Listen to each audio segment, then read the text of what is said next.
Hello et welcome dans cette nouvelle vidéo, j'espère que vous allez bien. Aujourd'hui je vous partage toutes les petites choses à savoir si vous souhaitez partir à Malte, que ce soit dans la vie de tous les jours ou juste des petites remarques que j'ai pu remarquer durant mon séjour.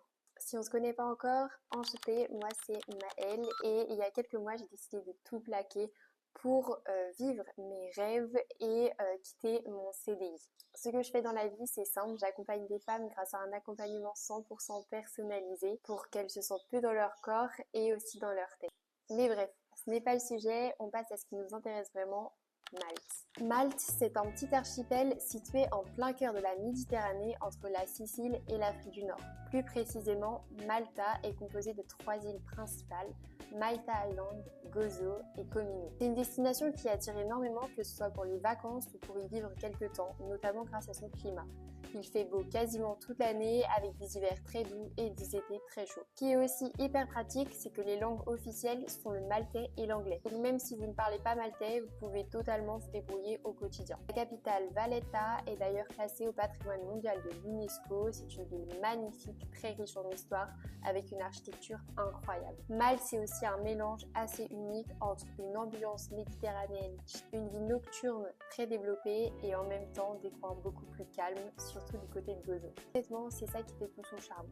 Vous pouvez autant sortir, travailler, vous détendre, tout est possible sur une si petite île. Donc premièrement, déjà pour vous donner un ordre d'idée, avec mon copain on est arrivé le 14 avril. Donc le 14 avril, vraiment c'est là où il fait pas trop chaud, pas trop froid, on sort juste les pulls, c'est vraiment il caille entre guillemets comme on dit en France. Mais franchement c'est vraiment c'est vraiment la température où il fait bon, il fait facilement 20 degrés, 22, vous pouvez vous mettre en t-shirt, c'est très agréable. Donc ce qu'il faut savoir, c'est que nous, on est arrivé à l'aéroport, il était à peu près 15 heures et à l'aéroport, franchement, on a pris un Bolt.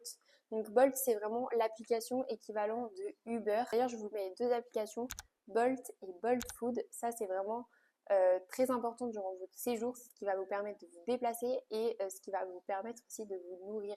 Parce qu'en fait ici c'est pas cher de se faire livrer ses courses et c'est pas cher non plus prendre un Uber tout simplement, enfin un Bolt. Parce qu'il faut savoir que les taxis c'est pas quelque chose que je recommande sur l'île de Malte ou que ça soit Malte ou Gozo. Franchement ils font un peu selon moi, selon notre expérience à la tête du client et avec Bolt vous allez avoir en fait directement le prix. Enfin, vous allez payer directement le tarif. On ne l'a pas vu avant, quoi. Après, bien sûr, Bolt, ça varie en fonction de la demande. Par exemple, si vous allez à Gozo un soir et que votre ferry arrive vraiment en même temps que la navette qui va directement à la Valette, etc., vous allez être bloqué et tous les Bolts vont être pris. Donc là, vous allez être amené à obligatoirement prendre le bus. Et honnêtement, le bus, ne le prenez pas quand c'est bondé parce que vraiment, ça peut devenir vite casse-tête, etc. J'ai un autre conseil à vous apporter, c'est en fonction du transport pour se rendre à Gozo.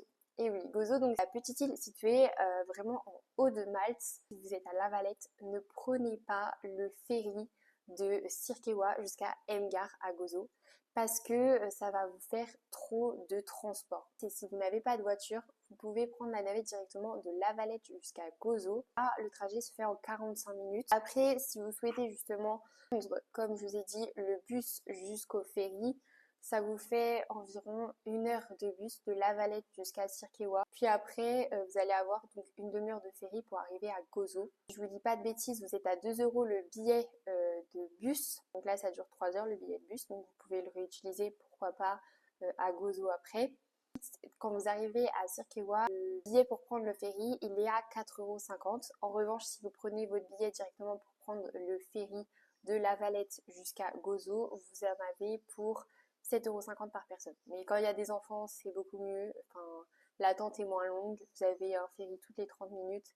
C'est plus simple, on va dire. En second temps, il faut qu'on parle des endroits à visiter absolument quand vous allez à Malte ou à Gozo. Alors à Gozo, je vais commencer par Gozo parce que oui, c'est là où on loge actuellement. Vous avez tout ce qui est Victoria. Donc Victoria, vraiment, c'est la capitale, entre guillemets, la capitale, la plus grande ville où vous allez retrouver des hôpitaux, des restaurants, Vous allez pouvoir faire du shopping. Vous avez le Arcadia Centre Commercial Center. Vous allez retrouver des petits magasins comme on a en France, par exemple Mango, Nike, etc.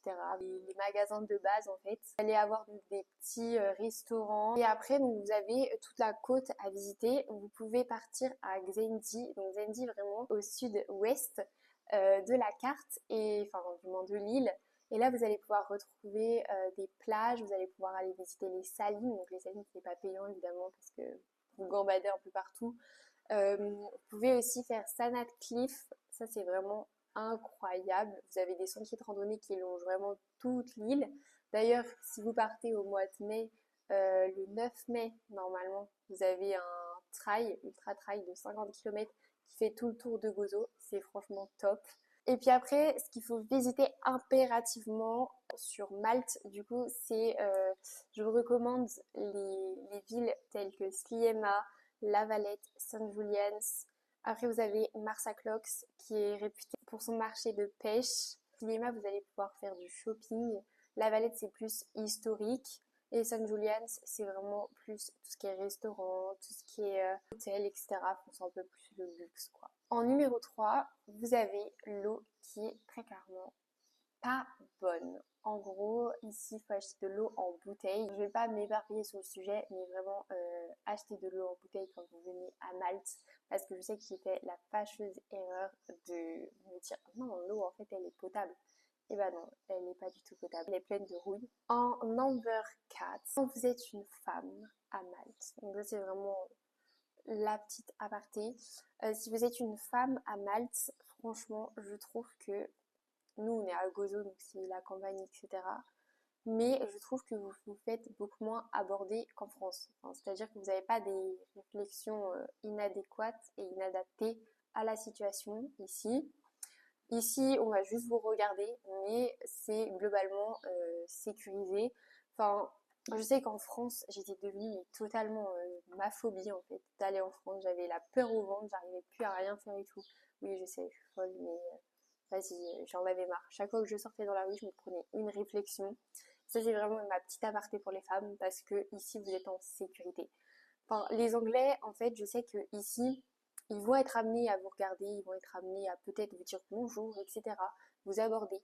Mais c'est pas comme en France. Et franchement, je recommande ce pays pour justement sa sécurité. Parce que oui, maintenant je peux aller courir sans me faire arrêter, sans qu'on me tienne très clairement par la main en voiture le long du trottoir ou autre. Ici, on est vraiment en sécurité. Après, c'est mon expérience. Mais franchement, Malte, c'est relativement sûr. Vous avez des caméras de surveillance quasiment partout. Donc, c'est tout bon. Ensuite, ça, c'était l'aparté. Mon cinquième point, c'est très clairement la vie ici. En gros, la vie, c'est-à-dire que vous allez être amené à vous lever beaucoup plus tôt qu'en France. Ici, très clairement, le pic de soleil, il est à midi. Le lever du soleil, il est à 5h45. Donc, pour vous dire que vous êtes couché à 19h30, 20h. Et il faut vraiment vous lever super tôt si vous voulez profiter, si vous voulez marcher, courir, enfin vous balader en fait parce qu'à la fin il va faire vraiment trop chaud. Donc franchement, levez-vous très tôt et ici, très clairement, les restaurants ne durent pas tard. En gros, c'est-à-dire que vous pouvez pas rester comme en France jusqu'à minuit, 1h du mat, etc. Après ça c'est mon expérience évidemment, mais ici on va plus privilégier tout ce qui est breakfast, donc c'est-à-dire les petits déjeuners. Et franchement je trouve ça trop agréable le matin d'aller se prendre un petit déjeuner, enfin dans un petit restaurant, etc. C'est très chill, c'est mon petit truc à moi, j'adore. Du coup je vous le recommande de le faire tout simplement. Ensuite vous avez pour les coureurs, ça c'est uniquement pour les coureurs et les coureuses, vous n'avez pas de trottoir. Donc ça, c'est une catastrophe nucléaire. C'est-à-dire que en tant que coureur, si jamais vous avez envie de courir et si jamais vous avez un petit souci sur la route ou un camion qui recoule ou etc., et ben rangez-vous sur le côté parce que sinon vous allez vous faire très clairement écraser. Je sais que ça ne rassure pas, mais ici ils sont un peu nonchalants sur tout ce qui est route, etc. En gros, très honnêtement, c'est comme les Italiens. Je ne sais pas si vous êtes déjà allé en Italie, mais impossible d'aller en Italie. Enfin, ils conduisent n'importe comment. Et bah ici, c'est à peu près pareil en gros. aller courir dans des sentiers, aller courir dans des routes très peu fréquentées parce que oui, en fait, les trottoirs, ça nuit. En fait, j'ai l'impression les voitures empiètent sur les piétons et c'est une catastrophe. Le coût de la vie qui est peu cher à Malte. En gros, ça veut dire que si on parle malbouffe, si vous voulez un McDo, vous pouvez avoir un menu pour 10 balles, très clairement. Mon copain, il mange comme un Doberman, très clairement, et il a son menu, bon, allez, 15 euros. Mais en France, je sais que si vous mangez comme un Doberman, bah, c'est clairement 30 euros, donc c'est pas possible. Le coût de la vie ici, il est très peu cher. Les cafés, etc., ne vous faites pas avoir parce que quand vous commandez des cafés, que ce soit des expressos ou autres, ça va pas être des expressos aussi longs qu'en France, ça a été petits expressos comme en Italie. Dernièrement, vous avez la gentillesse des gens. En fait, les gens ici sont très adorables. Ils vont être très ouverts à ce que vous leur parliez, à ce que vous échangiez avec eux. Et vraiment, ici, c'est trop bien parce que c'est trop bien pour évoluer parce que vous allez rencontrer des entrepreneurs ou vous allez rencontrer des gens de mentalités différentes. Vous allez rencontrer des gens qui viennent de pays différents. Enfin, c'est vraiment grandiose en fait, Malte, parce que vous avez la mélange des cultures et c'est un pays qui est très chaleureux, donc je vous le recommande vivement. Si jamais vous avez des questions qui vous viennent, franchement, les questions, que ce soit sur le quotidien, que ce soit sur les salles de sport, que ce soit sur, je sais pas, ce que vous souhaitez, n'hésitez pas à me poser en commentaire, je serai là et j'y répondrai. J'espère que cette vidéo vous a plu et franchement n'hésitez pas à vous abonner si ça vous plaît. En tout cas merci d'avoir regardé la vidéo et on se retrouve la semaine prochaine pour la future vidéo.